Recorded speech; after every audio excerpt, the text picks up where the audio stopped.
Hey, no time to waste. Let's hop right in. Let's go.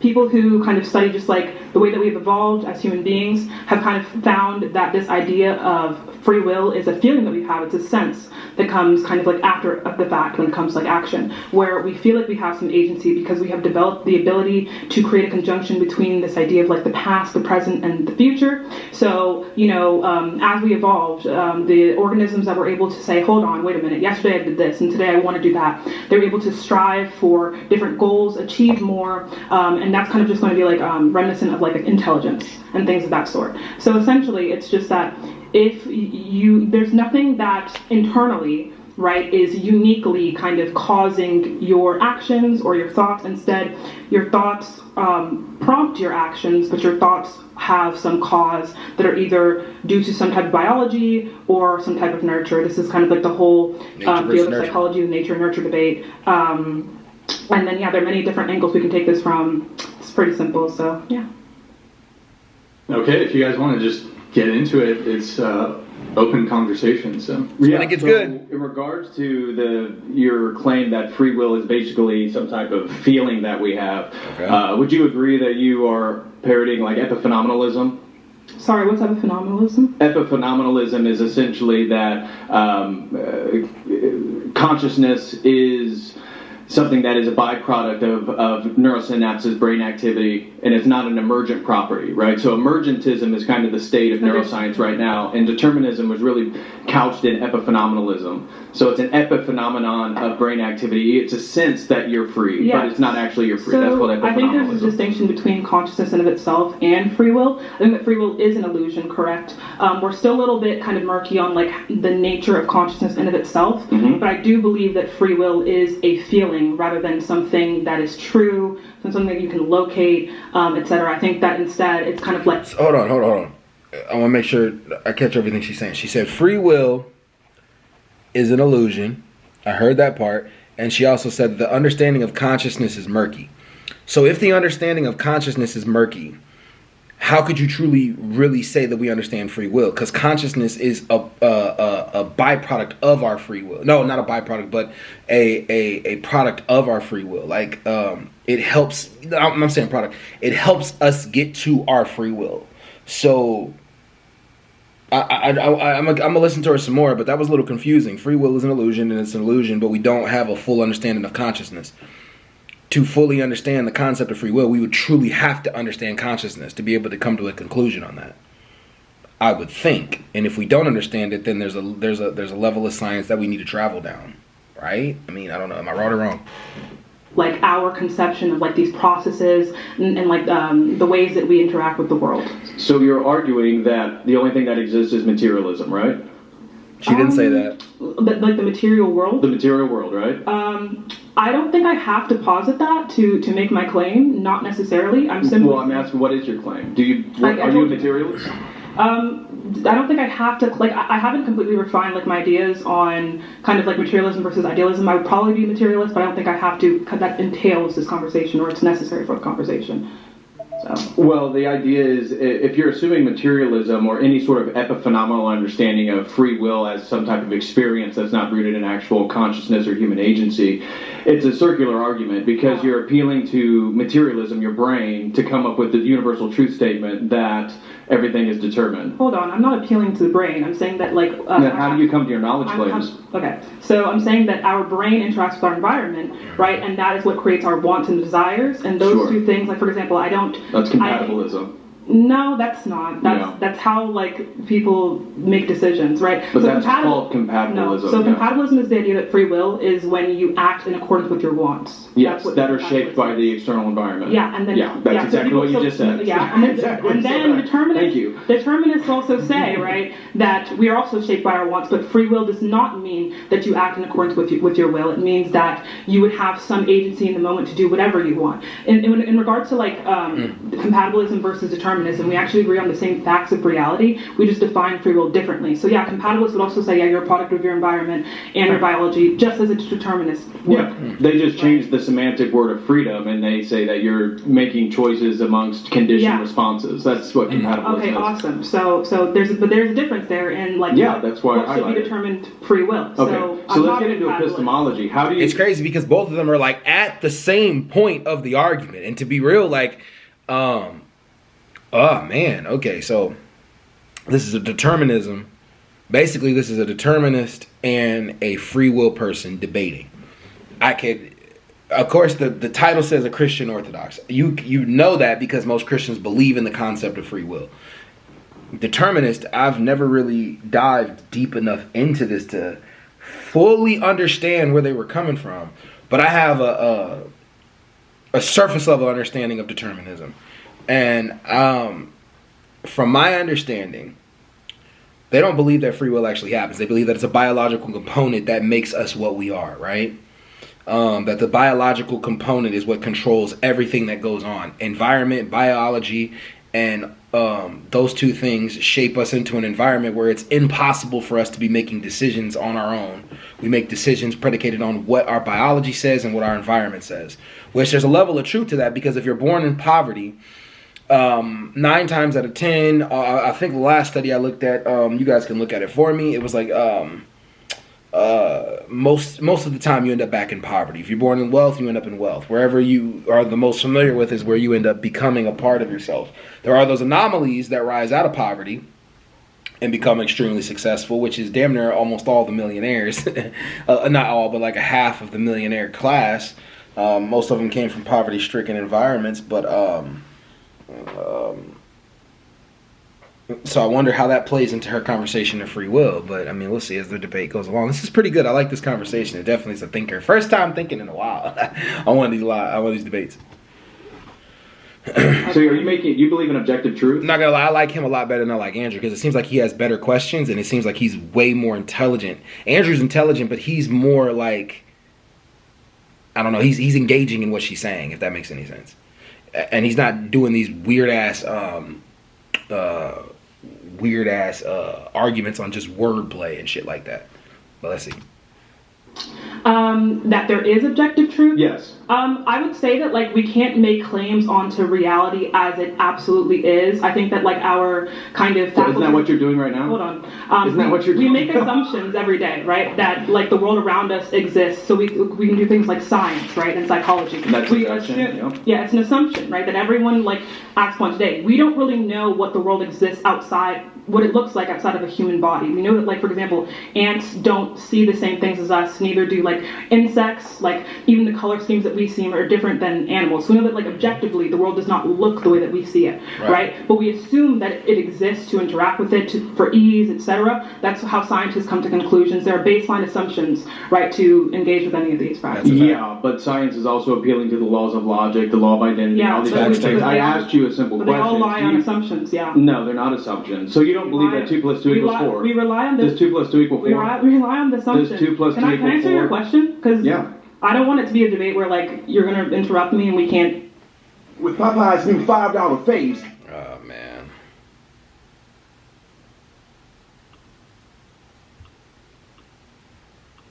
Go ahead. Discussion. If we can, yeah, just allow people to finish there. Sure. Yeah. Go ahead. Yeah. So relying on the assumption that everything around us exists and things of that nature, yeah, I completely agree that there is some truth that we can find, but you must agree upon reality as the basis, right? So, regarding objective truth, I want to just hammer down what exactly your epistemology is. My epistemology? Yeah. So, Study of I think that in general... Her study of knowledge? That's what epistemology means, the study of knowledge. Her study of knowledge is what you're trying to figure out? Or are you trying to figure out her knowledge on the situation? That was weird. That was a weird... Do you guys know? I hope you guys know what epistemology means. Make sure I'm not tripping. Like, epistemology is the study of knowledge. What is the definition of epistemology?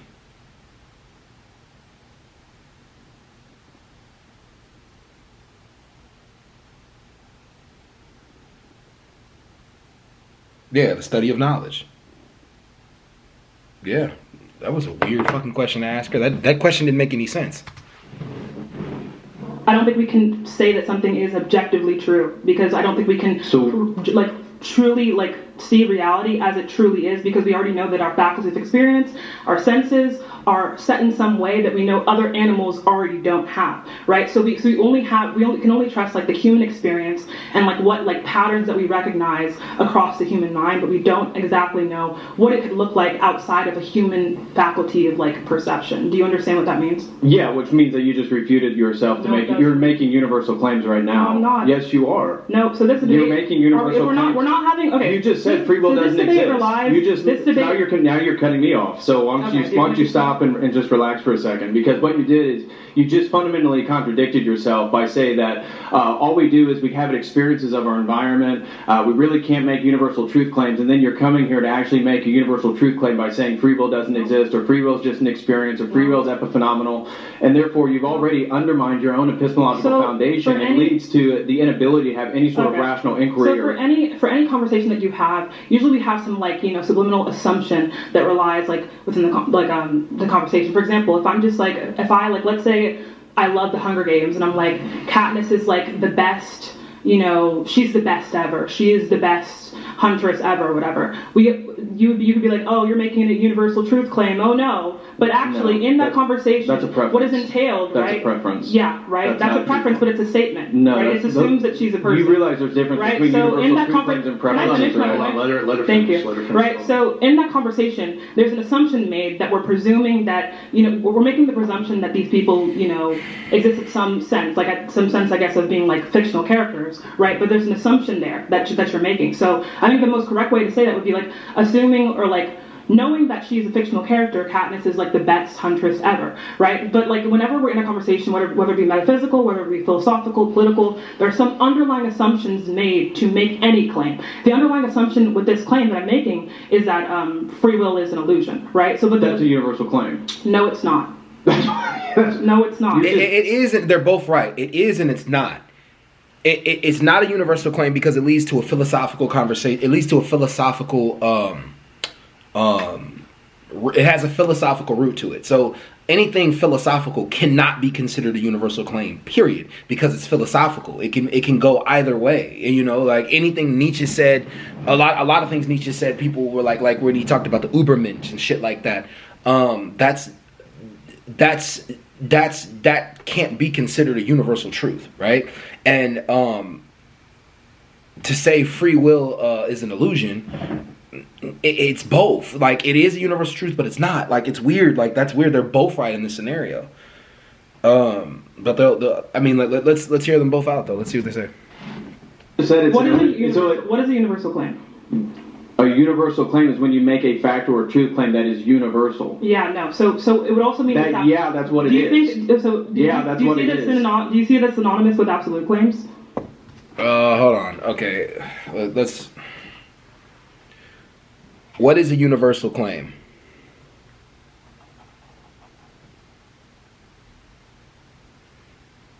A universal claim is a statement that assesses something is always true in every case without exception. Yeah. Okay. Do they see there's a distinction between absolute claims and universal claims? What is an absolute claim? Sound like the same thing almost.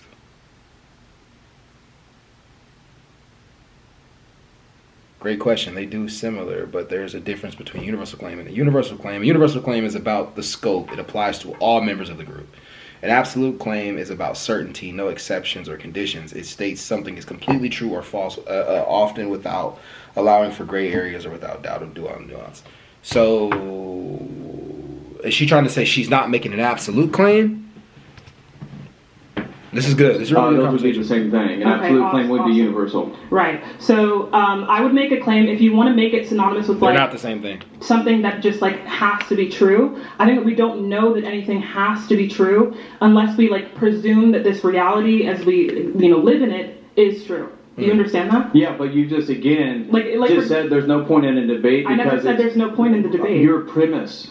your premise, the worldview. Every paradigm has premises and presuppositions built into it. This is called presuppositionalism. And so your presuppositions contradict the ability to make the claims that you're making. The only reason that scientists do this all the time. Scientists, it doesn't. Scientists presume you don't have a worldview that allows accurate science. Yes, I do. No, you don't. Scientists acknowledge this. Yeah, they Y'all do. both do. I'm very aware. Do you know what, and it's weird because atheists think Christians don't have a worldview that allows for science to intervene, but Christians also are starting to think that atheists don't have a worldview that allows science to intervene. It's weird.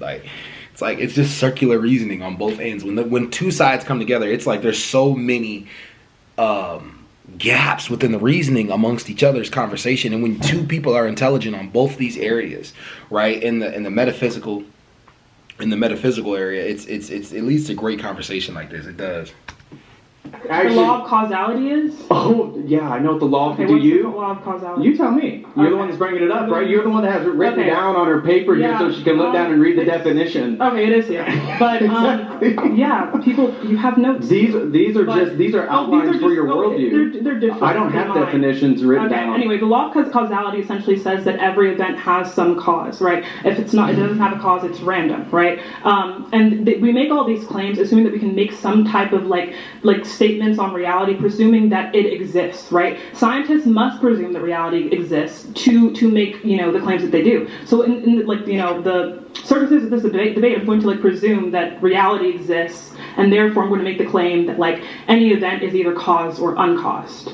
Does that make sense to you? Yeah, but it's still, you have no epistemological foundation to make an actual claim. Epistemology has to do with do you know what you're a senior. I have a PhD. I actually know exactly what epistemology is. So it's the study of knowledge, what we can know, etc. Right? Exactly. So even in that gives us a framework for knowledge, right? It is the framework that. And I'm saying that you can't make universal knowledge claims within that paradigm. I don't think I am making a universal knowledge claim. Does free will exist? No. Okay, then that is a claim. So at no point now presuming that reality exists. Yes. At no point right now, in the future, in the past, free will has existed. Correct? At IHG's Holiday Inn Express, you can take. He's getting her on that point. He's getting her on that point. He is. No. It has or hasn't? It doesn't exist. Okay, that is called a universal truth claim. So you just made a universal truth claim. You just contradicted the fundamental premise of your worldview. That claim exists overlying the foundation, this idea that reality exists, right? But that's an assumption, right? So we make based on assumptions that you exist, that I exist, so that your I'm whole not presentation is an assumption. Yeah, just like you do this every day. No, it's not. Yeah, because I believe in the laws of logic. You can say that you know that you're not a brain of that right now, right? And I don't think that you are, right? I choose to believe that you're not because all the evidence I have, navigating this world, right, points to the fact that we all exist, that we're all agents, right, etc., right? So I make this presumption, but it's a very, very testable presumption, and it's almost that. Gravity is also a theory, but I believe in gravity because it's testable, right? So just because something is an assumption does not mean that we can't use it or that it's not justifiable in any way. Yeah, it does actually mean. We have so many words in the human language to. Somewhat, it does get a little confusing when we talk to each other because the amount of words that we have in the human language to not get to absolute conversations, absolute truths, is part of the problem. The fact that you have something called an absolute claim and a universal claim, and it's damn near very similar is weird. I don't know. It leads to these type of circular reasoning conversations because I could use absolute claim in one sentence and mean universal claim in another one, and then people can debate that kind of conversation. It's kind of funny watching this shit, though. It is. Our language is interesting.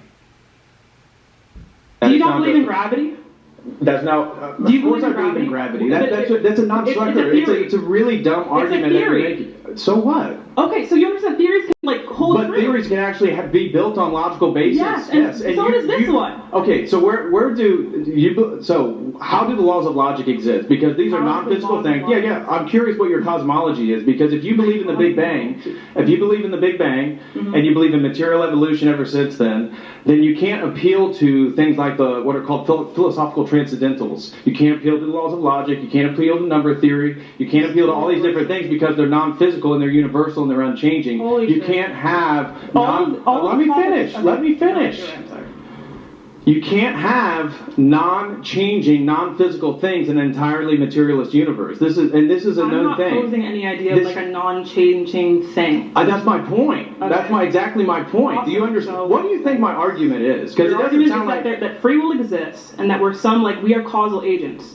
without free will there is no reason. Right, Rationality depends that's upon not the true. ability to choose between things. Yeah, right. So I think that human That's a good beings point. can like develop rationality and pattern recognition, but the cause for that is determined, right? You can like someone can like learn and like learn to like read patterns or learn like to make connections to things, but the causes for that person to get to that point of neuroplasticity is determined. That's what I'm saying. So you can have a want, you can have a desire, you can act on that desire, you can be like forced against acting on your desire, but those desires are things that you don't choose. That's what I'm saying. Yeah, and my point is that if that's the case, then being here and trying to persuade people to your worldview Do you have any makes no sense. contention with the actual view, though? Because Yeah, I've laid out. the consequence. I laid out Okay. multiple points So about how your paradigm everyone- makes no. Let me finish. You just talked. Let me finish. No, I didn't get to finish. You kept speaking. What?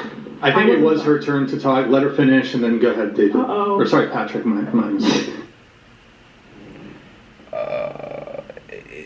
I think he got her on the conversation of rationality, because how do you come to rationality if everything just is predetermined? Like, if our biological makeup is what pushes us to do everything that we do, how do you come to any kind of conclusion of rationality? Rationality wouldn't even exist because you don't need it. Technically, we would choose the things no matter what without us having the ability to be able to choose it. But rationality opens up the door for us to be able to choose more and more things. So yeah, that's it. He got it with that one. That was a good one. All right, y'all, I'm out. Peace.